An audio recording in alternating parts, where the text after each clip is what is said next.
영스타와 함께하는 미국 주식 무작정 따라하기 워리들 안녕하세요. 자, 오늘은 저희가 정말 많이 들어봤고 또 우리가 실제로 많이 사용하지만 은근히 그 개념을 알고 있는 분은 많지 않은 이 용어에 대해서 좀 속속들이 들여다보려고 합니다.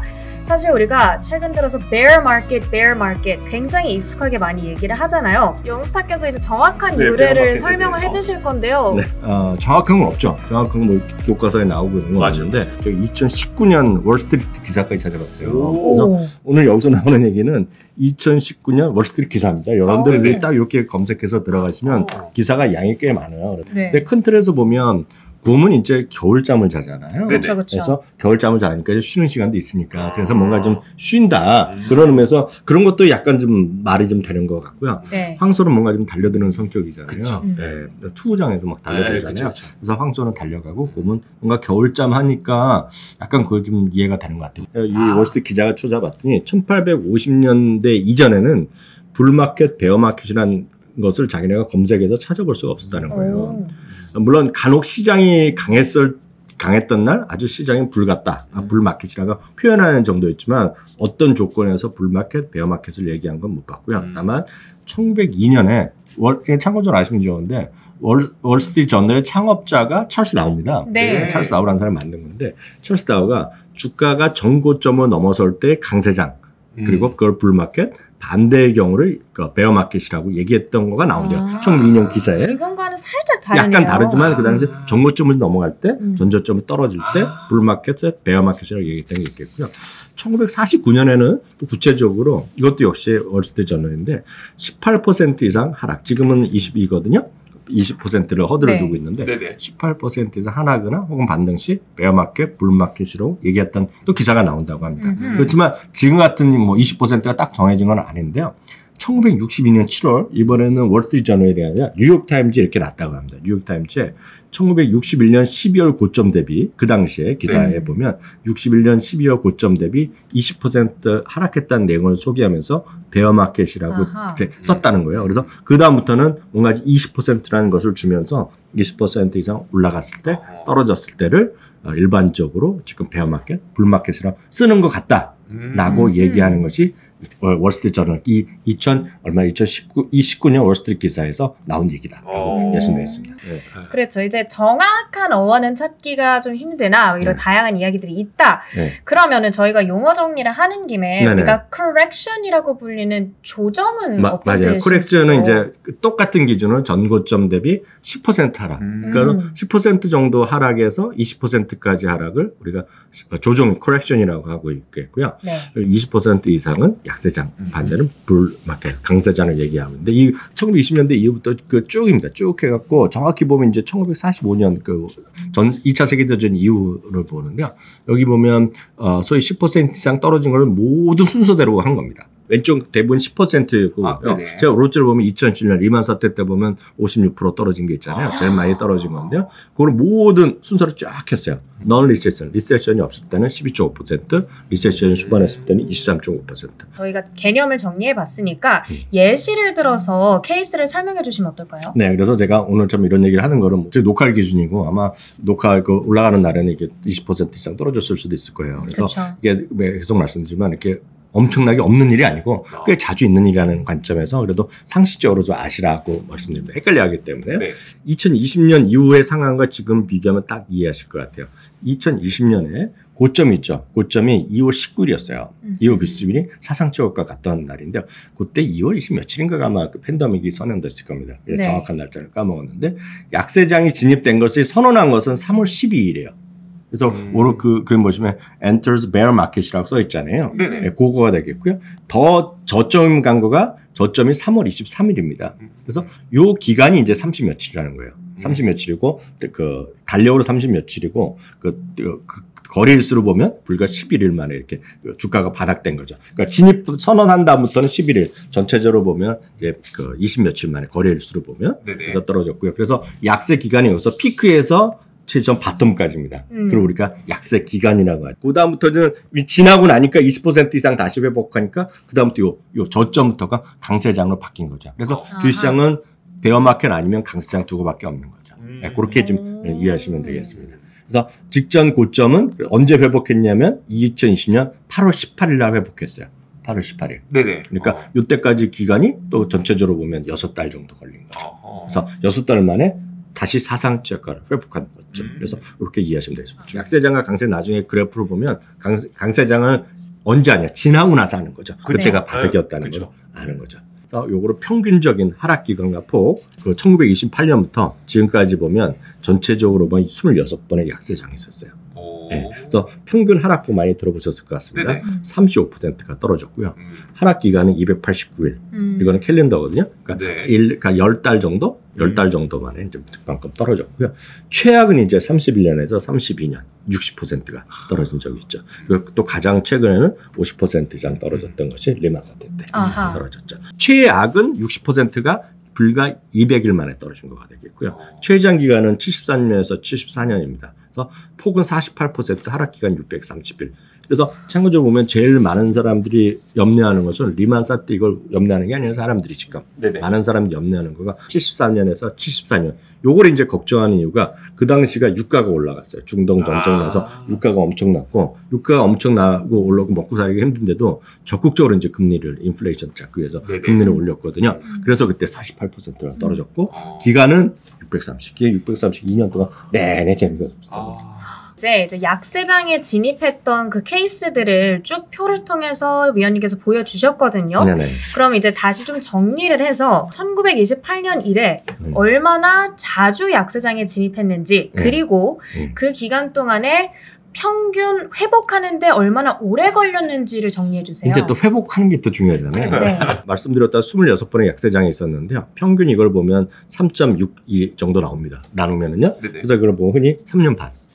3년 반에 한 번씩 찾아오는 거가 베어마켓이에요.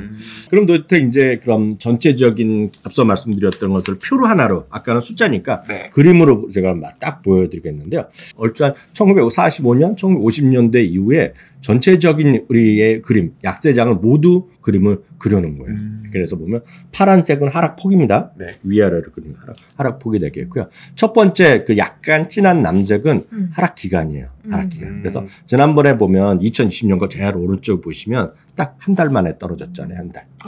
한 달 만에 지금 약세장에서 2월 10 며칠에서부터 3월 23일까지 한 달 만에 뚝 떨어졌잖아요.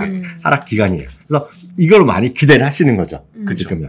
그렇죠. 요 오른쪽은 회복 기간입니다. 회복 기간이라는 거는 그 고점을 다시 간 고점 기간이에요. 그래서 다시 쉽게 얘기해서 사상 최저가를 다시 간 거예요. 5개월 걸렸어요. 5개월. 그렇지만 이걸 전체적으로 그림을 그려보면 가장 안 좋았던 71년, 72년 상에 보면 69개월이 걸리니까 5년이 걸렸죠. 그때 진짜 중동 전쟁, 1차 전쟁, 2차 전쟁 많아서 뭐 어려울 때거든요, 진짜. 근데 69개월이 걸렸죠. 거의 5, 6년이 걸린 거예요. 그래서 실제로 보면 이 당시에 그 전 때 직전에 주식을 올인했다. 그리고 그다음 더 산 게 없다 그러면 딱 이 정도. 6년 걸려야지. 72개월이니까 6년이잖아요. 6년이 걸려야지 본전이 회복된 거죠. 그것도 역시 S&P 500 지수로 보는 거죠. 종목별로 보면 빨리 회복될 수도 있고 영원히 회복 안 될 수도 있죠. 아마 최근에 보면 조금 하락폭이 깊었어요. 최근만 보면 냉정히 보면 그렇게 일단 이해하시면 될 것 같아요. 지금 우리가 이제 걱정하고 있는 거는 리세션 가능성이 있다라는 부분이잖아요. 그렇죠. 근데 과거를 돌이켜 봤을 때 리세션이 왔을 때의 약세장과 없을 때의 약세장이 또 다르거든요. 맞아요. 왔을 때 어땠을까요? 앞서 보여드렸다시피 10% 20%가 아니라 10% 여태까지 하락을 다 세워보면 리세션이 없을 때만 13%, 리세션이 있을 때는 22, 3%인데요. 일단 10% 난가 다 빼버리고요. 일단은 약세장과 리세션이 겹쳤을 때 그게 이제 이슈가 되고 있고 그거 걱정하고 있고 일부에서는 그것이 이미 충분히 반영됐다는 사람도 있고 아직 멀었다는 사람이 있는 거죠. 정리하면 우리가 조정과 약세를 정했다시피 리세션도 아주 단순합니다. 리세션은 미국 상무부인가 거기서 그 GDP를 발표하잖아요. 그 기준입니다. 기준에서 2분기 연속 GDP가 연율로 마이너스 났을 경우가 이제 우리가 리세션이라고 하는 거죠. 지금 1분기에 우리가 마이너스 났잖아요. 미국이요. 그래서 2분기에 마이너스면 리세션 바로 가는데 그럴 가능성 없다고 보셔야 되겠고요. 1998년이에요. 최근에 한 20년 정도에 8번 정도, 7, 8번을 보면 리세션을 수반하지 않았던 약세장, 리세션을 피했던 약세장이 3번이에요. 그게 1998년, 2017년, 2018년이고 네. 그 당시에는 약세장의 평균 하락률이 21.3%. 이거면 이제 평균만 가면 평균이면 이 정도는 우리가 거의 다 왔다. 거의 다 왔다라고 할 수 있는 거죠. 네. 근데 이번에 리세션이 수반한다. 왜냐하면 리세션은 많은 분들이 리세션을 걱정하고 있어요. 네. 그러니까 리세션이 될지 안 될지는 저는 안 될 거라고 좀 내년까지 없을 거라고 보고 있지만 많은 사람들이 이미 그렇게 생각하고 있는 게 문제거든요. 네네. 그럼 이제 주가가 어떻게 됐느냐는 건데요. 2000년과 2002년이 한 번 있었고요. 네. 닷컴 버블 이후입니다. 그리고 리만 사태 때요. 2007년과 2009년. 네. 이거 리만 사태 때죠. 그리고 2020년은 아시다시피 팬데믹 때 순식간에 떨어졌던 경우죠. 그래서 평균 하락률은 47.9%. 와. 평균 하락이 47.9%면 지금보다 훨씬 더 떨어지는 거죠. 네네. 네. 이 47.9%는 말씀드렸다시피 4,790포인트일 겁니다. 1월 3일 주가가. 그 거기 곱하기 0.55를 하는 거죠. 그러니까 4,700, 그냥 5,000 잡죠. 5,000 잡아갖고 곱하기 60% 하면 쉽게 얘기해서 60%까지만 하더라도 3,000포인트죠. 3,000포인트 초반까지 네. 되네요. 그 이해할 수도 있고요. 그런 거가 이제 물론 과거의 일 뿐이지만 네네. 리세션을 수반하면 주가가 더 떨어졌다는 것은 팩트죠. 그러네요. 네, 그런 거라는 얘기죠. 뭐 닭이 먼저인지 계란인지 모르겠지만 어찌 됐건 더 떨어졌다. 그게 상례죠. 조정 약세장 상관없이 주가는 늘 등락이 있기 마련입니다. 네. 그래서 평균 연간 최대 하락폭이 평균 소위 14% 정도는 늘상 빠져요. 그래서 이것도 1980년부터 지금까지의 모든 거를 부르는 거예요. 여기 밑에 초록색은 연간 최대 하락폭입니다. 최대 하락폭이었고요. 작년에 마이너스 5%, 2020년에 34%, 올해 이제 마이너스 20%가 된 거죠. 지금 네네. 마이너스 20%고요. 위에 올라간 건 플러스거든요. 연간 어느 정도 올랐냐는 건데 미리 말씀드리고 싶은 것은 지금 올해 20% 빠져서 많이 빠진 건 맞지만 이게 엄청나게 지금 평균을 웃도는 거냐? 약간 웃돌았죠. 그렇죠. 없던 일이냐? 없던 일은 아니라는 거죠. 그래서 늘상 있는 일이라 보이겠고요. 물론 마켓 타이밍을 제대로만 할 수 있으면 가능하죠. 최근에 1990년부터 딱 30년 동안에 31년 동안입니다. 정확하게. 네. 그 결과만 갖고 우리가 냉정해 보자는 얘기죠. 제일 왼쪽에 풀 인베스터는 1990년부터 지금까지 정확하게는 2021년 12월 말까지 계속 주식을 좋은 시련을 갖고 있었어요. 네. 네. 그럼 연 7.9%가 수익이 났다는 겁니다. 그러니까 두 번째 거는 Missing 5 Most Extreme입니다. 가장 Most Extreme니까 이거는 왼쪽은 가장 좋았던 닷새가 없었어요. 네네. 이거가 1년의 닷새가 아니라 전체 여태까지 30년 동안에 딱 닷새만 없었더라도 연평균 수익률이 7.9가 아니라 연평균 6.4로 떨어집니다. 쭉 지나고 나면 제일 오른쪽 있죠. 네. 제일 오른쪽에 보면 연평균 있죠. 네. 전체 30년 동안에 100일이니까 평균적으로 보면 1년에 딱 3일. 네. 가장 좋았던 3일. 언제인지 모르잖아요. 네네. 그게 내일일 수도 있고 네. 아니면 이미 지났을 수도 있고 올해. 아니면 언제가 떨어진 다음에 이번 주 말에 또 이런 일이 4% 오른 날이 있을 수 있잖아요. 네네. 1년에 딱 3일 정도 평균적으로 3일만 없었어. 진짜 운이 없던 사람이죠. 예? 가장 좋았던 날이 그 전날 다 판 거야. 없었어. 네. 막 겁이 났건 뭐가 됐건. 아니 근데 여러분 그렇지 않을 거라는 믿죠. 그렇지만 이런 여러분 오른쪽을 믿죠. 오른쪽을. 가장 최악의 네. 날들을. The worst 100일이니까 worst니까 100일이니까 가장 나빴던 1년에 딱 3일. 그게 이제 지난주에 5%가 막 떨어진 날이 있었잖아요. 그런 날이 내가 운이 좋아서 그 전날 신기가 있어갖고 없다는 얘기를 다 팔았어. 그런 날 3일 정도만 없었어. 네. 그러면 연평균 수익률이 23.8%예요. 이걸 꿈꾸는 거잖아요. 그렇죠. 네, 올라갈 다 먹고 떨어지고 와 이러잖아요. 23.8%면 3년이면 더블이에요. 더블나죠. 네. 1950년의 통계를 보면 약세장 진입한 이후에요. 네. 약세장. 이건 이제 약간 꿈과 희망을 드리기 위해서 말씀드린 건데요. 약세장 일단 진입한 이후에요. 어찌됐건 단기간에 보면 첫 한 달 동안은 평균 3.7% 올랐어요. 딱 진입한 이후에. 네네. 그러니까 이번 주에 올라가는 시간에 진입될 수도 있고 아직 아닐 수도 있지만 딱 진입한 이후에 평균 3.7% 한 달 동안 올랐어요. 네. 상승 확률은 83%. 1년 동안에는 17%. 상승 확률은 75%였어요. 상승률 75%는 꽤 높은 겁니다, 지금. 네네. 그래서 그쵸. 일단은 많이 떨어진 거에 대한 인식은 공감한다는 얘기가 되겠고요. 그러면 이제 그 다음은 그럼 약세장이 들어서도 어떻게 되느냐. 전 분명히 말씀드릴 수 있는 것은 그래도 꾸준히 적립식으로 이미 마음 먹으신 분 적립 투자가 최선이라고 보고 있어요. 분산 투자가 최적화하겠고요. 나는 분산 투자보다는 약간 더 조금 더 이기고 싶다 그러면 부족한 것을 채우는 건 최소입니다. 다만 있죠. 다만 유의할 점은 리세션이건 인플레이션이건 요즘 얘기하는 스태그플레이션이건 간에 모든 것의 일반적 대응인데요.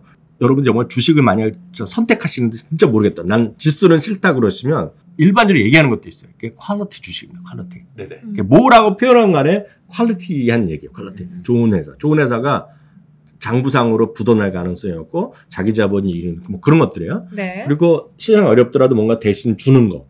그게 배당이라든가 네. 자사주 이런 것들 지급하는 것들. 쉐어홀더 일드라고 말씀드렸어요. 그런 것들. 그리고 뭔가 뭐라고 표현한 간에 느낌상 방어적인 주식들. 네. 그러니까 디펜스가 아니라 디펜시브. 디펜스는 무기 만드는 회사입니다. 네. 디펜시브한 주식이다. 아니면 또 다른 말로 가치 주식이라고 하네. 뭐라고 여러분들이 부르는 간에 다들 이런 얘기를 하라 그럴 거예요, 지금요. 이게 맞는 점입니다, 지금요. 딱 이렇게 분류되는 것들을 보셔야 될 것 같아요. 그래서 다들 여러 번 소개해드렸지만 ETF로 보면 대표적인 퀄리티 ETF가 딱 있고요. 네. QUAL 그리고 배당은 DVY. 제일 큰 것 중에 하나입니다. DBY가 있겠고요. 그 다음에 조금 이거보다 더 큰 게 있더라고 찾아보니까 있는데 이거 100개 정도로 핵심화 한 거니까 저는 DBI가 더 좋을 것 같고요.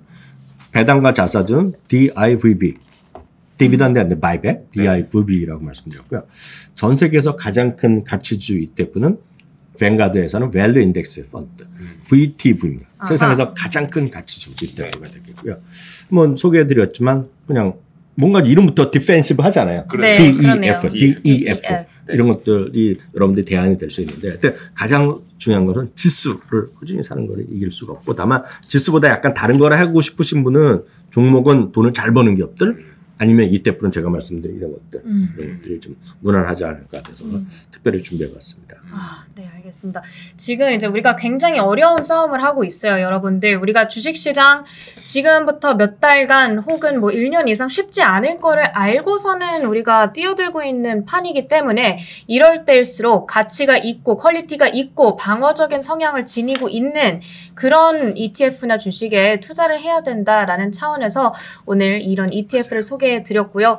그리고 우리가 맨날 얘기하는 약세장, 이 조정장, 그게 도대체 무슨 의미인가 그 어원까지 다시 한번 개념 정리를 해보는 시간 가져봤습니다. 물론 누가 정해준 건 아닙니다만 월가에서 공통적으로 사용하는 그 상황이 있다는 것 이런 것들 좀 알고 계시고 약세장과 그리고 조정장 언제나 항상 있는 일이다.